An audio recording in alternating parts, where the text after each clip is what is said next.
Honus Wagner.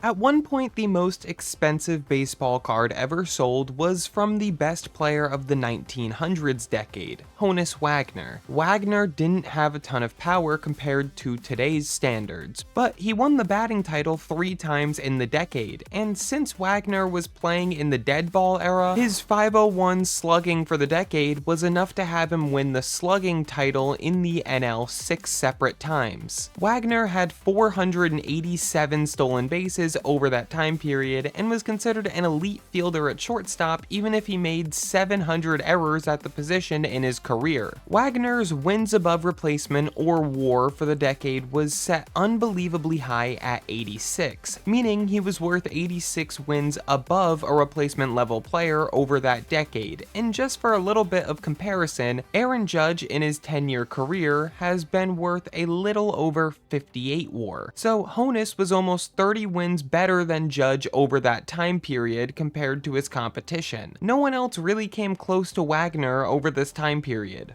Ty Cobb. In the 1910s, Cobb hit just 47 home runs, but he batted .387. Let me repeat that, 387. He also averaged 31 doubles per season with 16 triples and just 33 strikeouts. All this guy did was hit. He led the league in batting average 7 times in the 10 seasons that happened in this decade. I also haven't mentioned yet that he stole over 570 bases, and he was just shy of 2,000 hits, even though he only averaged 133 games per season. He was missing time and still putting up these insane counting numbers. Some people might argue that Walter Johnson, the pitcher for the Washington Senators, was more dominant than Cobb, since he had a 1.59 ERA and over 30 more WAR than Cobb in the 1910s. He threw 3,427 innings in those 10 years, which is about 40 innings less than Justin Verlander's entire 20-year playing career. He threw 74 shutouts as well and struck out over 2,200. Both of these players absolutely dominated the league. I think personally I would go with Cobb, but let me know in the comments if you would rather have Walter Johnson. Babe Ruth. In the 1920s comes debatably the best player in the history of Major League Baseball, and that's the only true slugger of the dead ball era, Babe Ruth. And when I say this guy was ahead of his time in terms of hitting home runs, I can't express how much I mean that. Ruth led MLB in homers 8 of the 10 seasons in the decade and hit 467 homers, which was a pace of 47 homers per season. Along with that, Ruth was the most feared hitter in MLB history up to this point in history, as he walked over 1,200 times in this decade. Ruth had an unbelievable 1.228 OPS, which is 200 points higher than Aaron Judge's career OPS. Ruth had an insane 216 OPS plus, which means that he was 116% better than the league average hitter in the league at the time. Babe Ruth not only had the single best season in terms of wins above replacement as a hitter, but he had the top 3 of them. His peak from 1920 to 1923 might be the most dominant 4-year stretch in MLB history. Well, actually there was one that was more dominant, but you'll hear about that later in the video. Anyway, Ruth averaged 11.3 WAR, 47 homers, and a .368 batting average in those 4 years. Insanity. I do have to give a big time shout out to Rogers Hornsby during the 1920s, as well as he batted .382 and had 93 WAR in the decade. He was probably even better than Cobb was last decade. Sadly for Hornsby, he was facing off against Ruth, and it's almost impossible to beat the Great Bambino in a decade race. Hornsby did win 2 MVPs compared to Ruth's 1, however, so that's fun. Lou Gehrig.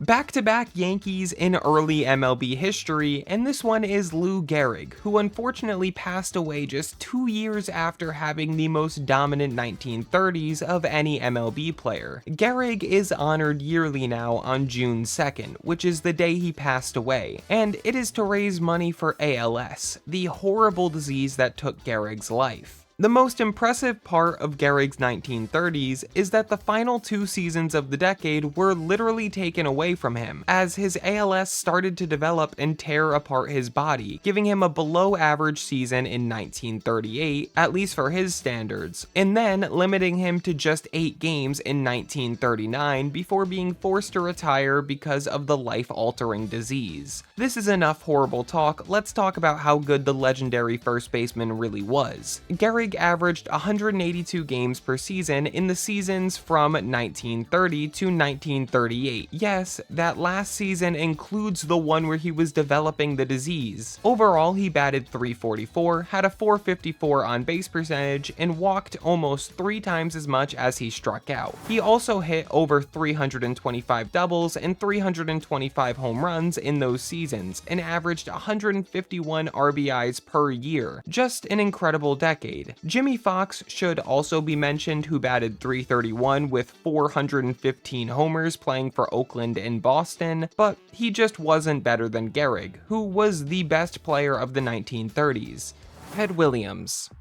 Teddy Ballgame, the best player in Boston Red Sox history, was the best player in the 1940s, even though he missed 3 full seasons in this decade due to fighting in World War II. Isn't that just insane? Williams was so good that he was literally overseas flying airplanes for 30% of the decade and came back and was still the best player of the decade. This time, I'm going to talk about the runner-up first, and that was the Cardinal great Stan the Man Musial. Musial hit just under .350 and had over 300 doubles, but his rookie season started in 1941, so he too missed that first season, and he also served overseas 1 season in 1945, so he missed 2 seasons in the decade, and that just was not enough to catch the production of Ted Williams. Williams was a 2-time MVP and 3-time MVP runner-up in these 7 seasons. He batted just under .360, had a .496 on-base percentage, and hit over 230 home runs, as well as 270 doubles. He is the second player on this list so far to have a decade OPS plus over 200, meaning that he was over 100% better than the league average player. Williams was also the last player to ever have a batting average over 400, and that happened in 1941, where he batted .406. Williams also walked 3 times more than he struck out, and when he batted .400, he walked 147 times and struck out just 27. He won the MVP the year after he came back from missing 3 seasons because of war. Ted Williams is easily the most underappreciated player in Major League Baseball history. He missed his age 24, 25, and 26 seasons and still has the best on-base percentage in MLB history, along with being a 19-time All-Star, 2-time Triple Crown winner, and 6-time batting title leader. And he's one of the select few in the 500 home run club. He was a monster, and he's easily the best player from the 1940s.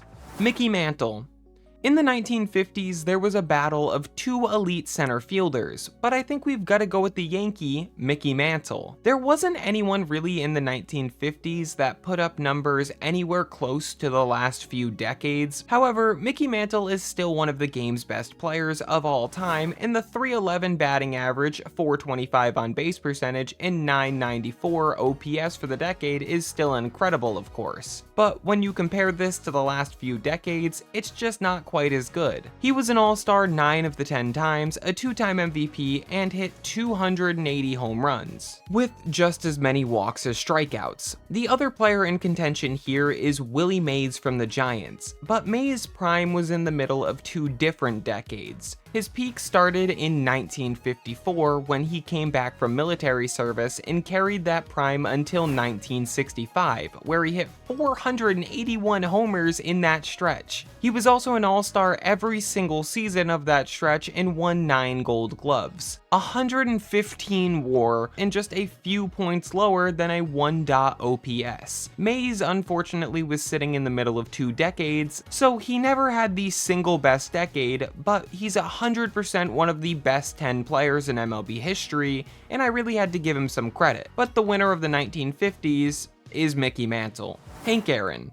Again, Willie Mays is the runner-up in the 1960s. I already talked about him, so let's just skip right to the winner, and that's the steroid-free home run king, Hank Aaron. I will say this. At this point, the stats are not quite as insane as they were in the very early 1900s.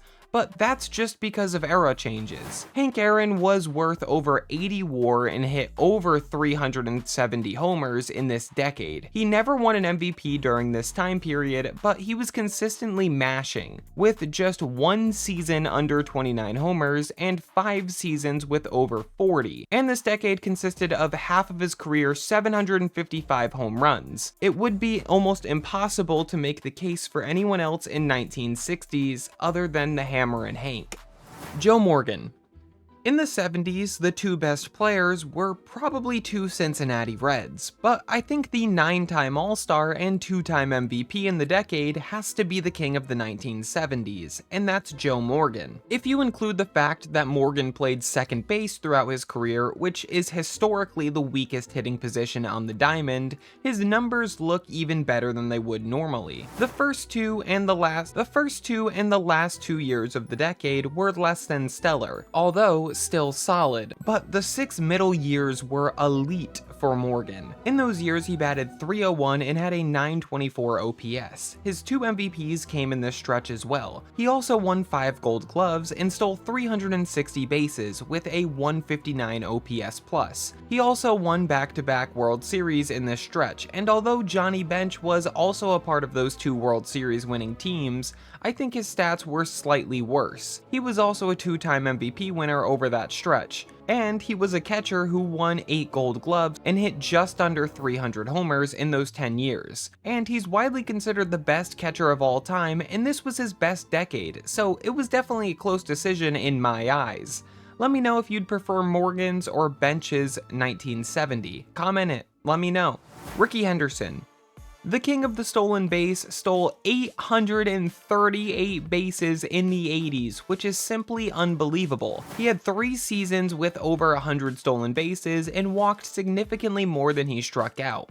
He also got over 1,500 hits in the decade, and although his slash line stats weren't that impressive, he was still the best player of the 1980s, mainly because of his legs, which led him to earning 71 wins above replacement throughout the decade.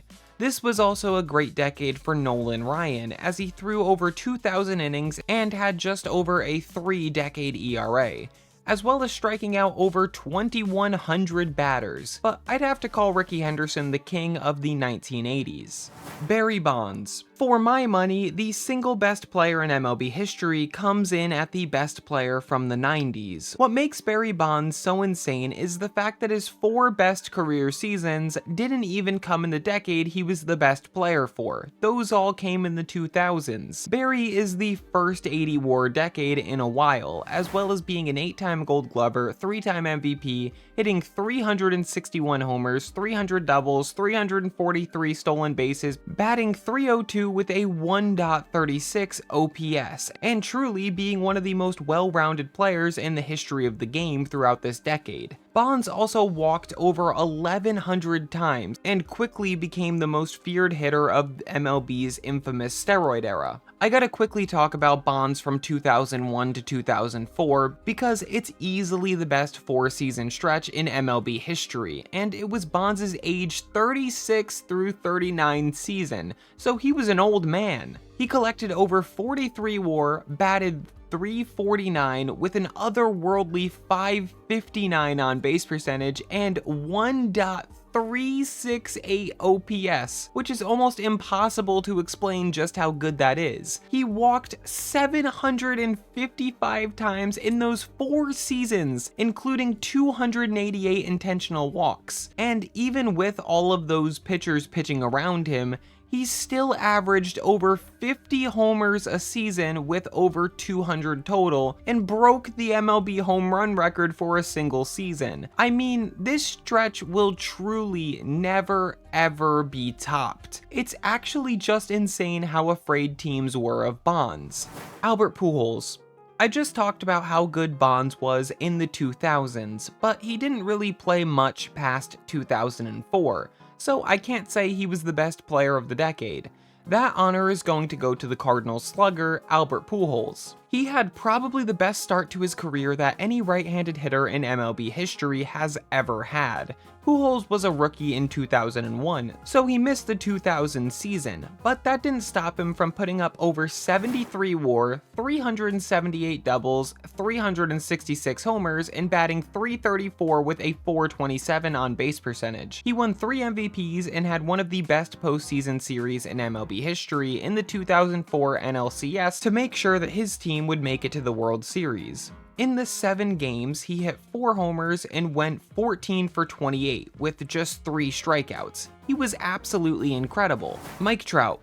The 2010s belonged to the Angels center fielder Mike Trout. Trout was destined to be a top 5 player of all time before the injuries started to tear apart the second half of his career.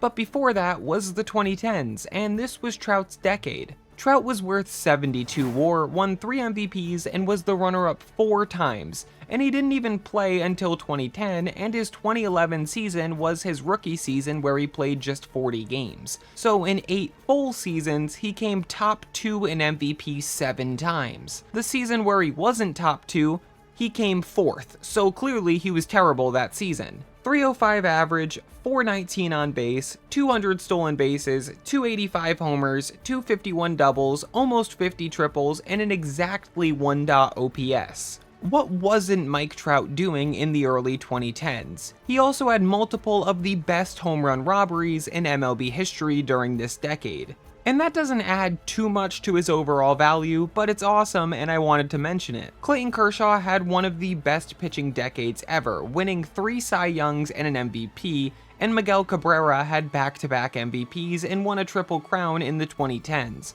But none of that compares to what Trout was doing. This was the decade of the fish. Shohei Ohtani.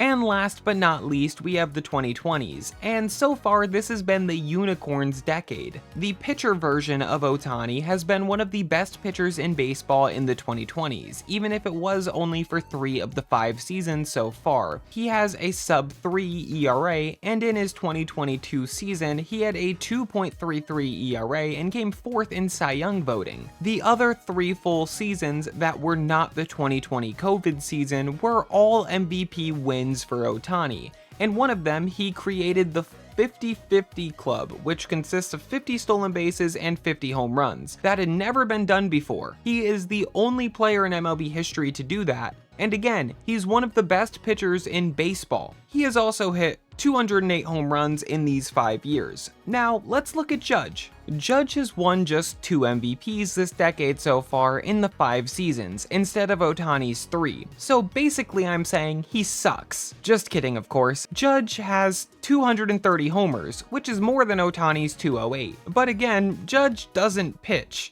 But Judge did also break the AL home run record for a single season with 62 homers in 2022, and has quickly become the single best hitter in MLB. I wonder how the rest of this decade is going to shape up, but Judge has had an insane start to 2025, so maybe by 2030, Judge will have the decade in his hands, but right now, it's Ohtani's.